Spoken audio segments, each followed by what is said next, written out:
All right, guys, welcome to another training. We do this every Thursday at 12 p.m. Let me know if you guys can see my screen and if you guys can hear me okay. Just put a 1 in the comments. And if you're, of course, if you're watching this on the replay, any comments, guys, any feedback, drop it somewhere in between.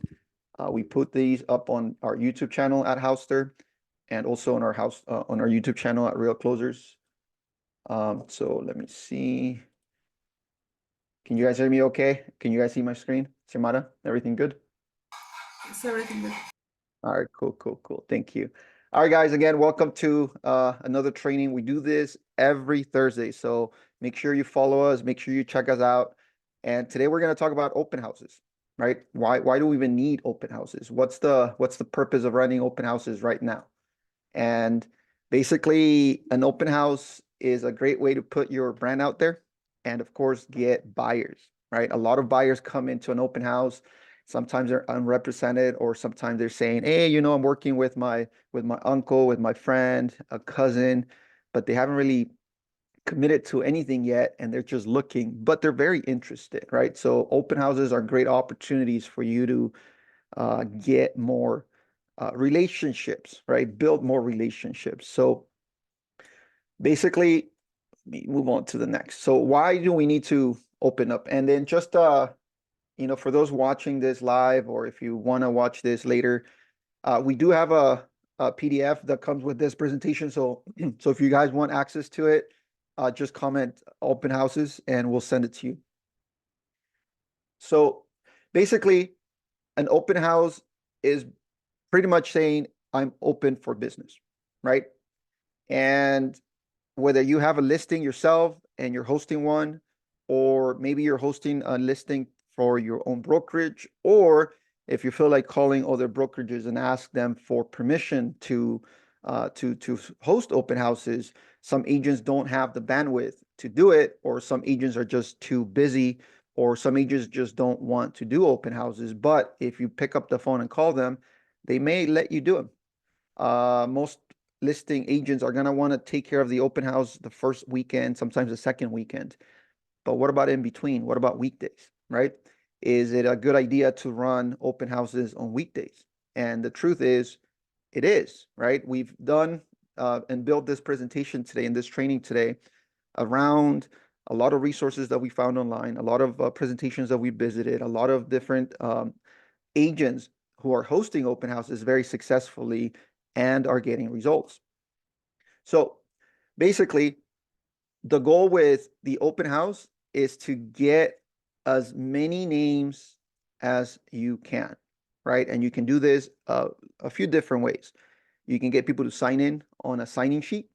You can get them to give you their phone number as you build relationships, and as you talk to them when they're touring the home, they're going to have questions about the home, about the market. And then also being able to talk to them about what's going on in the area and what else is available that matches this specific listing is a great way to get more numbers. Now, marketing, right? People that are going to come in through your open house are good opportunities, but how can you create more opportunities out of that one open house?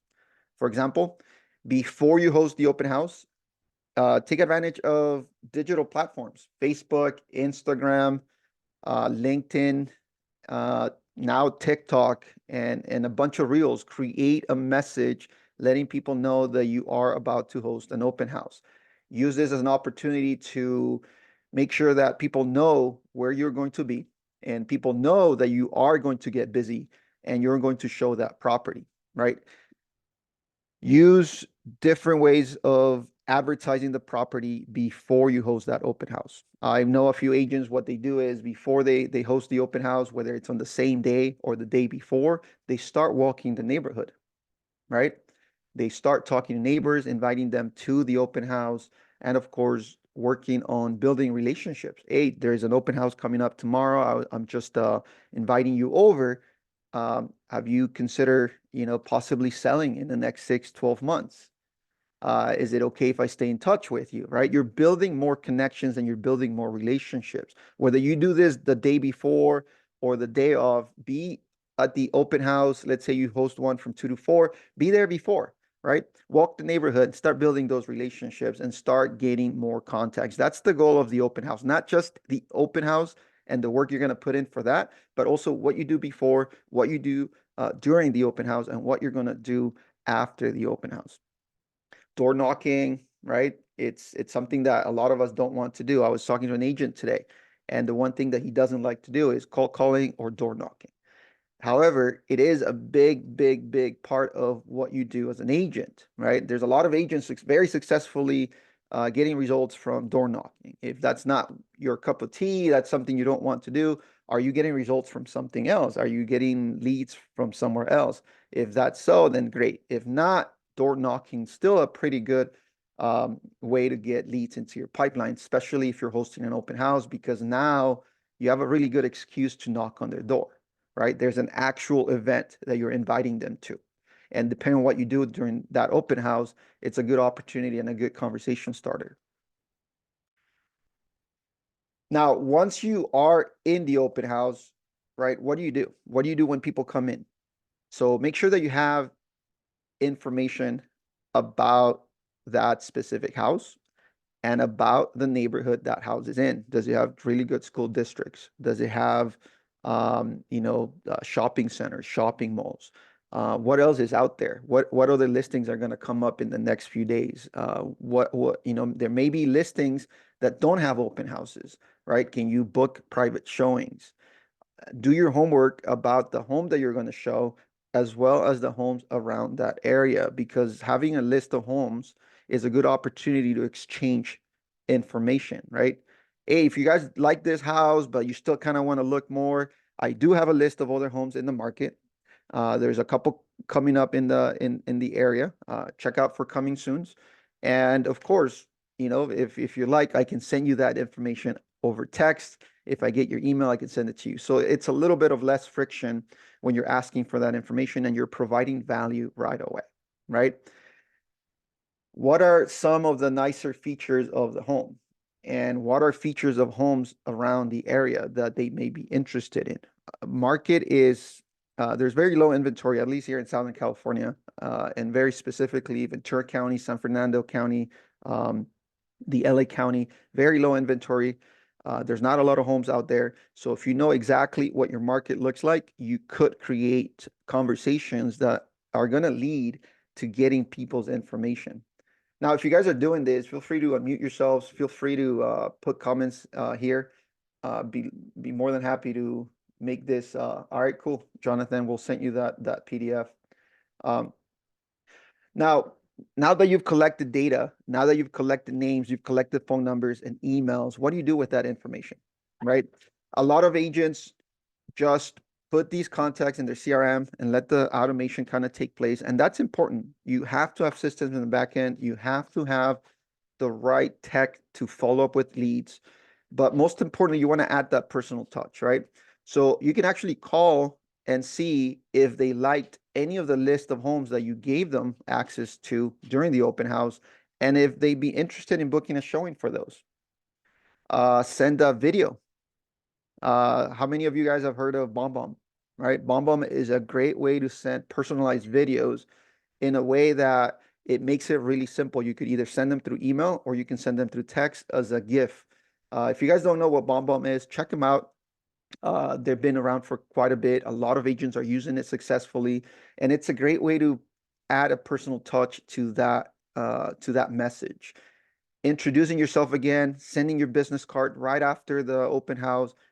Great ways of staying top of mind, great ways of adding a personal touch and a personal connection to those contacts. Remember, guys, a good percentage of people walking into open houses are very low in that funnel looking for a home. We just hosted an open house this weekend, and we were able to collect really good contacts that are in the process of collecting documents. Are they going to close in the next 3-6 months? Hey, we don't know that, right? But it's getting opportunities and relationships built and building that database now that's going to give you the results in the next 6 to 12 months. As inventory opens up, you are going to have more opportunity at getting more business, at closing actual transactions. So your marketing post event is very important. You have to follow up, you have to follow through. Some agents just add a couple touches and that's it. Use text, use email, use calls, video messages, video emails. And of course, if you have some sort of if you have access to the MLS, drip them with more information. Stay top of mind. Add them to your CRM. Use that opportunity to build more referrals. Even if that person that walks into that home, if you're building that relationship, it could turn into multiple referrals. Time and time again, we talk about how sometimes building a connection with one person turns into more business. Even though you're not really closing any business with that one person, you are going to close more business because of that person is introducing you to more and more opportunities. Now, a few things that you want to do when you host open houses, right? You want to make sure you're there early. Like if you're going to host an open house 2 to 4 p.m. And sometimes it's recommended to actually host it for longer. You don't know when people are going to come in. If you're going to host open houses during the week, you got to take into account that some people work, right? Some people work 9 to 5 jobs, so they're not home by 5, by 6. So it's important that you set up your schedule around and accommodate people that are going to be coming into your open house. Make sure that you get people to sign in on paper. That could be counterproductive, or at least it looks like it could be counterproductive, but you kind of have to gauge your audience, right? Some agents, what they do is they use pen and paper to have people sign in. And the reason for that is because it's less intrusive. If they feel like they're putting their information on a computer, a tablet, or your phone, then they know they're going to get bombarded with text messages and emails. Of course, that's what you're going to do anyways. And that's what probably you should do it in a way that you build that connection. But getting their contact information is a very step. And sometimes getting them to sign in on a piece of paper, it's less friction for them and they're more inclined to give you their information. And of course, having a list of properties that you can send them right away is going to ensure that they're going to give you correct information. They're going to give you a real number. They're going to give you a real email. Okay. And even if they don't give you a real number, they're going to give you a real email because they know they're going to get something back. Just depending on how you do it, you could even make sure that when they sign in, talk to them, right? Walk them, ask them, build relationships, provide value, and they will be more inclined to provide you real information. Take notes. It's very important, and I've witnessed this many times. Take notes on the people you talk to. You're gonna talk to so many people in your real estate career that you're gonna forget. But taking notes of very important details. Oh, I'm looking for a home for my pets. I'm looking for a home for my kids because I need them to send them to school. My husband worked from home and this and that and that. Taking note of those little things are going to make it so that you're going to be remembered easier, right? When you jump on the call and talk to them, hey, you know what? I did find a couple properties in the area, really good schools. I remember you mentioned that you wanted your kids nearby school and a good school district. So a few properties have come up in this area, and I love to show them to you, right? And of course, take the next steps to get them pre-qualified, pre-approved, get them through some showings.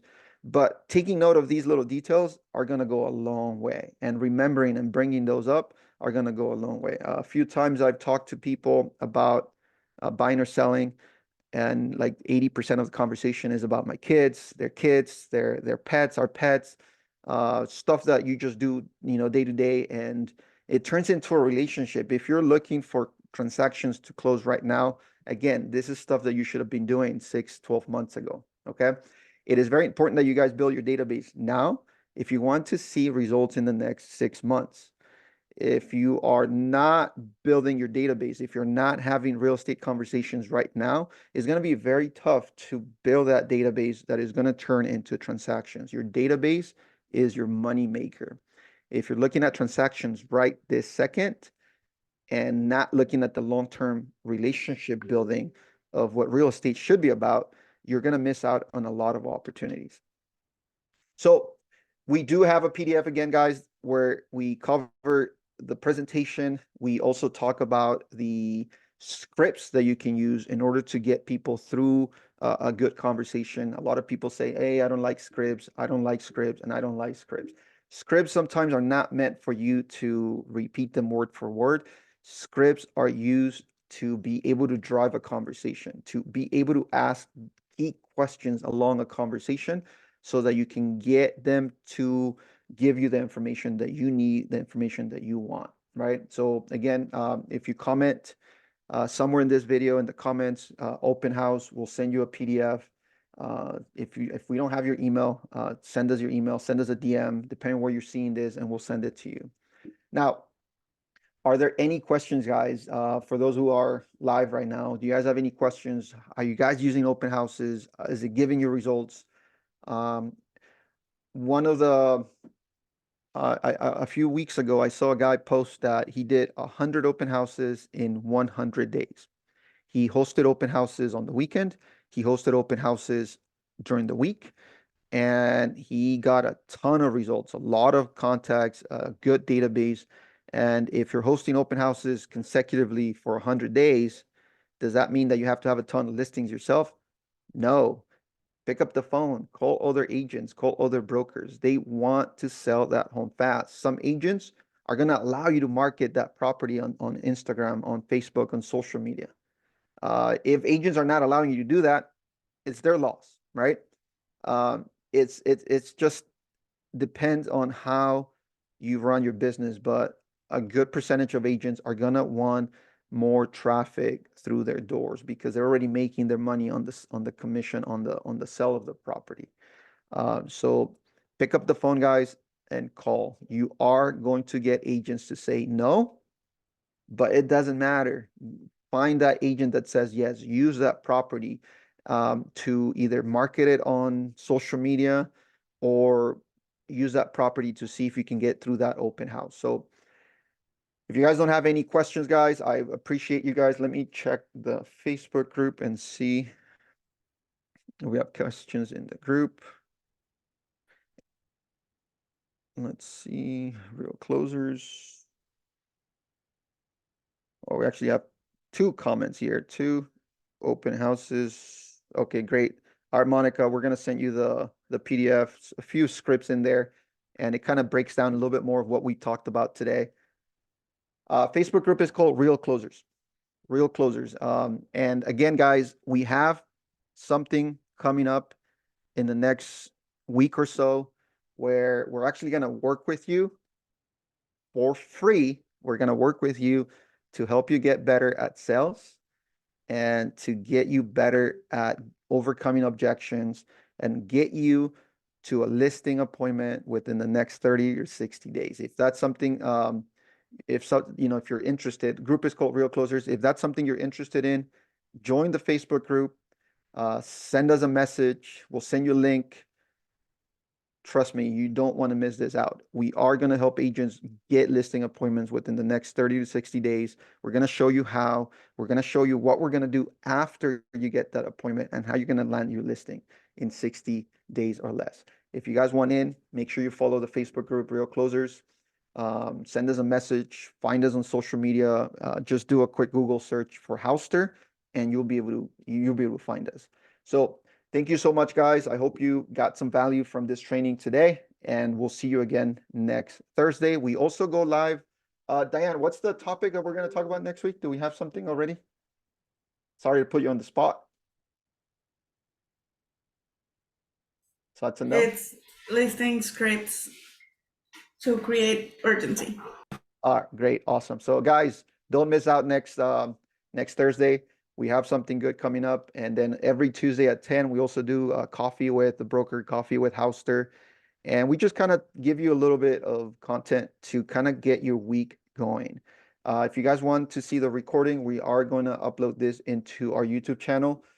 Check out this recording and check out the previous interviews we've had with agents who are killing it right now. Okay, so don't get discouraged, guys. Motivation is key. Find out what your why is. Keep going. and keep getting those results. And we'll see you again next week. All right. Thank you.